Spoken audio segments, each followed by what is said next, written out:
Hello friends, இந்த நாள் இனிய நாளாகட்டும், வாழ்வு செழிக்கட்டும், வருமானம் பெருகட்டும். நம்ம எல்லாரும் 2024 நோக்கி ரொம்ப வேகமாக நகர்ந்துட்டு இருக்கோங்க. அப்படி இருக்கையில நம்ம நிறைய பிளான்ஸ் போட்டுக்கிட்டு இருப்போம். 2024 நம்ம புதுசாக என்ன செய்யணும் அப்படின்றதுக்கு ரெசல்யூஷன் அப்படின்ற பேருல நம்ம ஒரு பெரிய லிஸ்ட் போட்டு இதெல்லாம் நம்ம 2024 செய்யணும் அப்படின்ற மாதிரி எழுதிட்டு இருப்போம். ஆனால் நான் என்ன நினைக்கிறேன் அப்படின்னா, இந்த 2023 இருந்து சில விஷயங்களை 2024 எடுத்துட்டு போகாமல் இருந்தாலே அதுவே இந்த புது வருஷம் எனக்கு மிகச்சிறந்த வருஷமா அமையறதுக்கு வாய்ப்பு இருக்கு அப்படின்றத நான் நம்புறேன். நம்மளோட எதிர்காலம் சிறப்பா அமையணும் அப்படின்னா அதுக்கு நம்ம கடந்த காலத்துல செஞ்ச தவறுகள் என்ன அப்படின்றத கண்டிப்பான முறையில தெரிஞ்சிருக்கணும். அப்படியே அந்த விஷயங்களை தெரிஞ்சு அதை எல்லாத்தையுமே இந்த நிகழ்காலத்திலேயே நம்ம நிறுத்திட்டோம், அதை மாத்திட்டோம் அப்படின்னா நம்மளோட எதிர்காலம் என்னைக்குமே சிறப்பா அமையும். அப்படி நாம எந்தெந்த விஷயம் தேவையில்லாதது அப்படின்றத கண்டறிஞ்சு அதை விட்டு ஒழிக்காம நம்ம நடந்து போனோம் அப்படின்னா நம்ம மலை ஏரியில நம்ம சுமைகளை தூக்கிட்டு போகிற மாதிரி தான் நம்மளோட வாழ்க்கையும் இருக்கும். நல்லா யோசிச்சு பாருங்கள், மலை ஏரியில என்னைக்காவது நம்ம வெயிட் எடுத்துகிட்டு போனோம்னா அதிகமான தூரம் ஏற முடியுமா? அது மாதிரி தான் நம்மளோட வருங்காலத்தில் நம்ம செலவழிக்கக்கூடிய நேரங்கள் எல்லாமே ஒரு மலை ஏறுற மாதிரி தான். அதனால நீங்கள் நிகழ்காலத்திலையும் கடந்த காலத்திலையும் செஞ்சுக்கிட்டு இருக்க தவறுகள் என்னென்ன அப்படின்றத அறிஞ்சு அதை எதிர்காலத்துக்கு எடுத்துகிட்டு போகாமல் இருந்தாலே வருங்காலம் இன்மையானதாகவும் அதே சமயத்தில் வருமானம் மிக்கதாகவும் இருக்கும். அதனால நாம செஞ்சுக்கிட்டு இருக்க தப்பு என்ன, எதை இந்த வருஷத்தோட விட்டுட்டு போகணும் அப்படின்றத அந்த வீடியோ ஃபுல்லாக சொல்லியிருக்கிறேன். இந்த வீடியோவை கடைசி வரைக்கும் பாருங்கள். கண்டிப்பான முறையில் இந்த தவறுகளை இந்த வருடத்தோடு விட்டுட்டு 2024 நம்ம புது வருஷத்தை ரொம்ப சிறப்பாகவும் செழிப்பான ஆண்டாகவும் நம்ம வாழ்வோன்ற நம்பிக்கையோட இந்த வீடியோக்குள்ளே போவோம். நீங்கள் நம்ம சேனலான ஸ்டிக்கி நோட்ஸ் தமிழுக்கு இப்போ தான் மோத்தரவு வர்றீங்க அப்படின்னா நம்ம சேனலை சப்ஸ்கிரைப் பண்ணி வச்சுக்கோங்க. கூடவே இருக்க பெல்லைக்கானே கிளிக் பண்ணி வச்சுக்கோங்க. அப்போ தான் நான் போடக்கூடிய வீடியோ உடனுக்குடன்.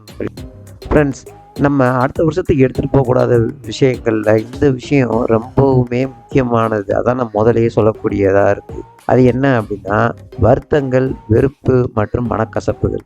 ஆமாங்க, நம்ம இந்த மூணும் நம்மக்கிட்ட நிறையா பேர்கிட்ட இருந்துக்கிட்டே இருக்கும். இதை நம்ம வருஷம் தொடர்ந்து கொண்டு போய்கிட்டே தான் இருப்போம். இந்த வருத்தமும் வெறுப்பும் எப்படின்னா ஒரு கப்பலுக்கு நங்கூரம் போட்ட மாதிரி தாங்க. அவ்வளோ பெரிய கப்பலையே அந்த கடலுக்கு நடுவில் எப்படி நிப்பாட்டுதோ அதே மாதிரி உங்களோட வருத்தமும் வெறுப்பும் ஒருத்தரோட பழக்க வழக்கத்தை சீக்கிரமாகவே நிப்பாட்டிடும். அதில் இந்த மனக்கசப்பு அப்படின்றது பார்த்தீங்க அப்படின்னா பாலில் ஒரு விஷயம் கலந்த மாதிரி தான். இந்த கசப்பு என்ன செய்யும் அப்படின்னா நம்மளை சுற்றி இருக்கக்கூடிய ரிலேட்டிவ்ஸ்கிட்ட இருக்கக்கூடிய பழக்கங்களை கட் பண்ணி விட்டுரும். நம்மளுக்கு எது நல்லது எது கெட்டது அப்படின்றத பகுத்தறிஞ்சு முடிவெடுக்கக்கூடிய திறனையே இது சுத்தமாக ஒழிச்சிரும். அதனால இந்த 3 விஷயத்தையும் நம்ம இந்த வருஷத்தோட இப்படியே விட்டுறணும். நம்மளுக்கு ஏதாவது மனக்கசப்பு இருந்தாலோ இல்லை வருத்தமும் வெறுமையும் இருந்தாலோ ஒருத்தவங்க மேலே அதை எல்லாத்தையும் இந்த வருஷமே விட்டுட்டு அவங்கள பற்றின பாசிட்டிவ் விஷயங்கள் என்ன அப்படின்றத யோசித்து அது மூலமாக நம்ம செயல்படுத்த ஆரம்பிக்கணும். அப்படி நீங்கள் முடிவு பண்ணி வச்சுருக்க அந்த 3 எதிர்மறை எண்ணங்களையும் விட்டுட்டு நீங்கள் வரப்போகும்போது உங்களுக்கு மகிழ்ச்சி, அன்பு மற்றும் இரக்கம் இந்த மாதிரி புது விஷயங்கள் எல்லாமே உங்கள்கிட்ட ஈஸியாக அடையும். அதையும் தாண்டி நேர்மறை எண்ணங்கள், அதாவது பாசிட்டிவ் எனர்ஜிஸ் உங்கள்கிட்ட உங்களுக்கு உள்ளுறவே அதிகப்படுத்தும். ஸோ அதுக்காக நீங்கள் என்ன செய்யலாம், மன்னிப்பு அப்படின்ற ஒரு பெருந்தன்மையான ஒரு விஷயத்தை ஒத்துட்டு நீங்கள் புது வருஷத்தில் நீங்கள் போனீங்க அப்படின்னா உங்களுக்கு எந்தவித தடங்களும் இல்லாமல் இந்த வருஷம் சிறப்பாகவும் செழிப்பாகவும் இருக்கும். அடுத்ததாக நம்ம கைவிட வேண்டிய விஷயம் என்ன அப்படின்னா தள்ளி போடும் பழக்கம். நம்ம இப்போ வரைக்கும் நம்மகிட்ட நிறையா பேர்ட்டு இந்த ஒரு பழக்கம் எடுத்துக்கிட்டே இருக்கும். அது என்ன அப்படின்னா ஒரு விஷயத்த செய்வோம் அப்படின்னா நாளைக்கு செஞ்சுக்கலாம், அப்புறமா செஞ்சுக்கலாம், இப்போ செய்வோம், இல்லை நல்ல நேரம் வரட்டும், இந்த மாதிரி ஏதாவது ஒரு சின்ன விஷயத்தையும் தள்ளி போட்டுக்கிட்டு போயிட்டே இருப்போம். அப்படி நம்ம போட்டுக்கிட்டு இருக்க ஒரு விஷயம் ஒரு மிகப்பெரிய தடைகளை கிரியேட் பண்ணோம் அப்படின்றத நம்ம என்றைக்குமே உணர மாட்டோம். அப்படி நம்ம தள்ளி போடையில் நமக்கு கிடைக்க வேண்டிய வாய்ப்புகள் மற்றொருவர்கிட்ட போகுது அப்படின்றத நம்ம ரியலைஸே பண்ணியிருக்கவே மாட்டோம். அப்படி வாய்ப்புகளை இழந்துட்டு அதுக்கப்புறம் எனக்கு இது கிடைக்கல அது கிடைக்கலன்னு புலம்புறதான் நம்ம நிறையா பண்ணிக்கிட்டு இருக்கோம். அப்படி நம்ம தள்ளி போடுற பழக்கத்தை கைவிடுறதுக்காக இங்கே சில விதிமுறைகளையும் வழிகளையும் நான் சொல்லியிருக்கிறேன். என்னன்றதை பாருங்கள். முதல்ல நம்ம எதுக்காக தள்ளி போடுறோம் அப்படின்றத ஃபைன் பண்ணுங்கள். என்ன விஷயத்துக்காக நம்ம அதை ஒத்தி வைக்கிறோம் அப்படின்றத கண்டுபிடிச்சி அதை நீங்கள் சரி செஞ்சீங்க அப்படின்னா உங்களோட தள்ளி போடுற திறமை குறையும். ரெண்டாவது, நீங்கள் ஒரு பெரிய வேலையை பார்த்து பயப்படுறீங்க அப்படின்னா அந்த வேலையை சரிசமமாக பிரிங்க. சின்ன விஷயங்களாக பிரித்து அந்த வேலையை செய்ய போகும்போது உங்களுக்கு அந்த பெரிய வேலை மிகப்பெரிய ஒரு விஷயமா தெரியாது. நீங்கள் அதை தள்ளி போடாமல் நேரத்துக்கு செய்ய போகும்போது அந்த வேலை சீக்கிரமாக முடிகிறதுக்கும் வாய்ப்புகள் நிறையா இருக்கும். அடுத்ததாக, நீங்கள் எந்த ஒரு விஷயத்தையும் ஹார்ட் ஒர்க் பண்ணி தான் செய்யணும் அப்படின்னு நீங்கள் நினச்சிங்க அப்படின்னா அதை கண்டிப்பான முறையில் தள்ளி போடுவோம். அதை எப்படி ஹார்ட் ஒர்க் பண்ணாமல் ஸ்மார்ட் ஒர்க் பண்ணுறது அப்படின்றத யோசிச்சிங்க அப்படின்னா அதுவுமே உங்களுக்கு அந்த தள்ளி போடுற பழக்கத்தை நிப்பாட்டிடும். சில நேரங்களில் சில வேலைகளை செய்கிறதுக்கு ஹெல்ப் கேட்க வேண்டிய அவசியம் இருக்கும். அந்த விஷயத்த கேட்டிருக்கவே மாட்டோம். அதனால ஒரு சில விஷயங்களை தள்ளி போட்டுட்டு நம்ம அடுத்த வேலையை பார்த்துட்டு போயிட்டு இருந்திருப்போம். அந்த வேலை கிடப்பில் கிடந்த மாதிரி இருக்கும். ஆனால் அதை நீங்கள் செய்யாமல் நம்மளுக்கு என்ன வேணுன்றதை கண்டிப்பான முறையில் அவங்கக்கிட்ட போய் கேளுங்க. அப்படி நீங்கள் கேட்கல உங்களுக்கான வேலைகள் ஈஸியாகவே முடிகிறதுக்கு வாய்ப்பு இருக்குது. உங்களோட இந்த தள்ளி போடுற பழக்கம் கண்டிப்பான முறையில் சீக்கிரமாகவே மாறிடும்.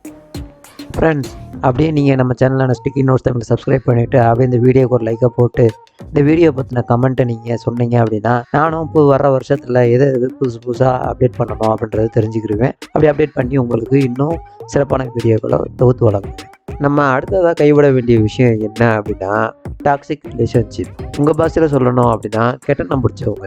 நம்மளை சுற்றி நிறைய கெட்டணம் பிடிச்சவங்க இருப்பாங்க. அது நம்மளுக்கே தெரியாது. சில பேர் தெரிஞ்சும் பரவாயில்ல இருந்துட்டு போகிறாங்க அப்படின்ற மாதிரி நம்ம கேரி பண்ணிக்கிட்டே வருவோம். அதை நீ இந்த வருஷத்தோடு விட்டிங்கன்னா தான் அடுத்த வருஷம் உங்களுக்கு ரொம்பவும் சிறப்பாக அமையும். ஃபார் எக்ஸாம்பிள், இப்போ நம்ம ஒரு வயல்வெளியில் பயிர் போட்டுட்ருக்கோம். அந்த இடத்துல சில கிளைகள் முளைக்கும். அந்த கிளையை நீங்கள் பிடுங்கி போடாமல் இருந்தீங்க அப்படின்னா நீங்கள் பயிருக்கு போடக்கூடிய உரம், அந்த பாய்ச்சக்கூடிய தண்ணி, இது எல்லாத்தையும் அந்த கிளையே நிறைய சாப்பிட்ரும். அப்படின்னு இருக்கிறப்ப நம்மளோட பயிர் விளைச்சலையும் தராது. அப்படின்னு போகும்போது நம்ம என்ன செய்வோம், ரொம்ப வருத்தத்துக்கும் வருமானம் இல்லாமல் நிலைமைக்கும் தள்ளப்படுவோம். அதனால தான் நான் சொல்கிறேன், நம்மளை சுற்றி இருக்கவங்களில் நல்லவங்க யார் கெட்டவங்க யாருன்றதை பார்த்து கெட்டவங்களை நம்ம ஒதுக்கி வச்சோம் அப்படின்னா நம்மளோட வாழ்வு நல்லதாகவே அமையும்.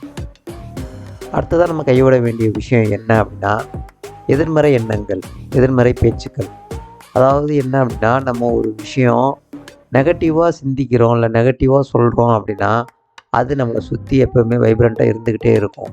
இந்த இயற்கைக்கு ஒரு மாபெரும் சக்தி இருக்குங்க. நம்ம என்ன சொல்கிறோமோ அதை நம்மளை சுற்றி ஈர்த்துக்கிட்டே கொடுக்கும். அதனால தான் நம்மள பெரியவங்க எல்லோரும் என்ன சொல்லியிருக்காங்க அப்படின்னா நல்லதையே பேசு, நல்லதையே செய் அப்படின்னு சொல்லி நம்மளை வளர்த்தாங்க. நம்ம ஒரு எதிர்மறை பேச்சு பேசல அது என்ன செய்யும் அப்படின்னா அழிவு நோக்கி கொண்டு போகும். அதையும் தாண்டி ஆத்திரம், அதாவது கோபத்தை உண்டாக்குறதுக்கு வழி வகுத்து கொடுக்கும். அதை எப்படி மாற்றுறது அப்படின்றத நான் சொல்கிறேன். நீங்கள் அதை மாற்றி புது வருஷத்தில் ரொம்ப சிறப்பாகவும் சந்தோஷமாகவும் இருங்க. ஃபார் எக்ஸாம்பிள், நம்ம ஒரு விஷயம் செய்யலை, இதில் நம்ம தோற்றுருவோமோ அப்படின்னு நினைக்கிறதுக்கு பதிலாக நம்ம இதில் கண்டிப்பான முறையில் ஜெயிச்சிருவோம் அப்படின்ற அந்த ஒரு பாசிட்டிவ் எண்ணத்தை வச்சு நம்ம செயல்படுத்தல நம்மளுக்கு எதிர்மறை எண்ணங்களும் எதிர்மறை பேச்சுக்களும் வராது. நம்ம ஈஸியாக வெற்றி பெறுவோம். பொதுவாகவே எதிர்மறை எண்ணங்களை அழிக்கணும் அப்படின்னா அதுக்கு நம்ம யதார்த்தமான வாழ்க்கையில் நம்ம வாழ்ந்தாலே போதும். யதார்த்தமான வாழ்க்கையில் நடக்கக்கூடியது எல்லாமே நன்மைக்கு அப்படின்னு நம்ம நினச்சோம்னாலே போதுமானது. நம்மளுக்கு எதிர்மறை எண்ணங்கள் நம்மளை விட்டு விலகிடும். நம்மளை எல்லாரும் ஒரு விஷயம் தெரியலை அப்படின்னா நீ புத்திசாலி இல்லை அப்படின்னு சொல்லி நம்ம எல்லோரும் திட்டுவாங்க. ஆனால் அதுக்கு பதிலாக நம்ம என்ன நினச்சிக்கலாம், அதை கற்றுக்கிறதுக்கு தகுதியானவனாக நான் இருக்கேன் அப்படின்ற மாதிரி நம்ம நினச்சிக்கிட்டோம் அப்படின்னா நம்மளுக்கு அந்த எதிர்மறை எண்ணங்கள்லேருந்து மாறி நம்மளுக்கு தேவையான விஷயங்களை நம்மளே கற்றுக்கிட்டு மேற்கொண்டு வாழ்க்கையில் செழிப்பாக வளர்கிறதுக்கான வழிமுறைகளை நம்மளுக்கே இந்த வாழ்வு தரும். அடுத்ததான் நம்ம விட்டுவிட வேண்டிய விஷயம் என்ன அப்படின்னா அன்ப்ரொடக்டிவ் ஹேபிட்ஸ். அதாவது நம்மளுக்கு தேவையில்லாத பழக்கங்கள் அப்படின்னு சொல்லி சில விஷயங்கள் நம்ம பிடிச்சி வச்சுட்ருக்கோம். அதனால் நம்ம இந்த வருஷத்தோடு விட்டுறணும். அதில் மொதல் விஷயம் என்ன அப்படின்னா சோசியல் மீடியாவில் நம்ம அதிக நேரம் செலவிடுவது. அதாவது என்ன அப்படின்னா தேவையான விஷயங்களுக்கு நீங்கள் உங்களோட சோஷியல் மீடியாவை பயன்படுத்துறதுல தப்பே கிடையாது. பார்த்த ரீலே பார்க்குறது, படித்த விஷயங்களையே படிக்கிறது, அப்படி இல்லை அப்படின்னா கமெண்ட்ஸ்க்கோ மற்ற விஷயங்களுக்கும் ஒரே விஷயத்தை ரிப்பீட்டடாக செஞ்சுக்கிட்டே இருக்கிறது, சோஷியல் மீடியாவில் தேவையில்லாமல் ஸ்க்ரோல் பண்ணிக்கிட்டே இருக்கிறது. இப்படி நம்மளுக்கு தேவையில்லாத பழக்கங்களை நம்ம செய்யாமல் தடுத்து நிப்பாட்டணும். அதுக்கு அடுத்தது நிறைய டிவி பார்க்குறது, நிறைய சீரியல்ஸ் பார்க்குறது, வெப் சீரிஸு, அதுக்கப்புறம் நெட்ஃப்ளிக்ஸு, அதுக்கப்புறம் அமேசான் ப்ரைம், டிஸ்னி ஹாட்ஸ்டார், இந்த மாதிரி இடங்களில் நம்ம அதிகமான நேரங்களை நம்ம செலவழிச்சிட்ருப்போம். அதுக்கு அடுத்த பழக்கம் என்ன அப்படின்னா ஆன்லைனில் லூடோ விளாட்றது, ரம்மி விளாட்றது, இந்த மாதிரி சில சின்ன சின்ன விளையாட்டு பழக்கங்கள் அப்படின்னு நினச்சி அதில் அடிமையாகி அதிலேயே அடிக்ட் ஆகி இருக்கிறது. இந்த மாதிரி விஷயங்களையும் நம்ம இந்த வருஷத்தோடு விட்டுறணும்.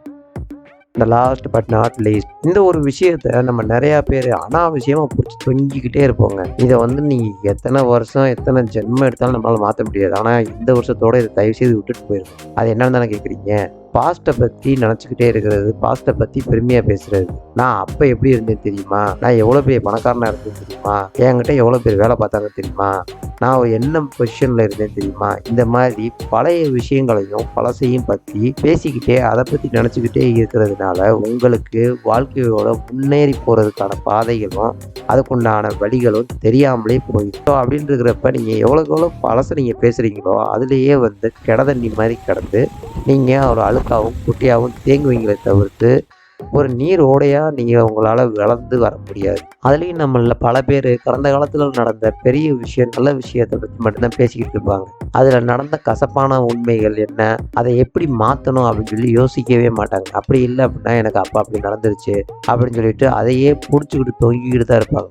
ஸோ நம்ம பழசை நினைக்கவும் கூடாது, அதை நினைக்காம நம்மளால் வாழ்க்கையை மாற்றவும் முடியாது. அதனால நீங்கள் எதை எப்படி கையாளணும் அப்படின்றதுல சிறப்பாகவும் தெளிவாகவும் இருக்கணும். ஸோ அதுக்காக தான் நான் சொல்ல வரேன், பழசை பிடிச்சிட்டு தொங்கவே தொங்காதீங்க.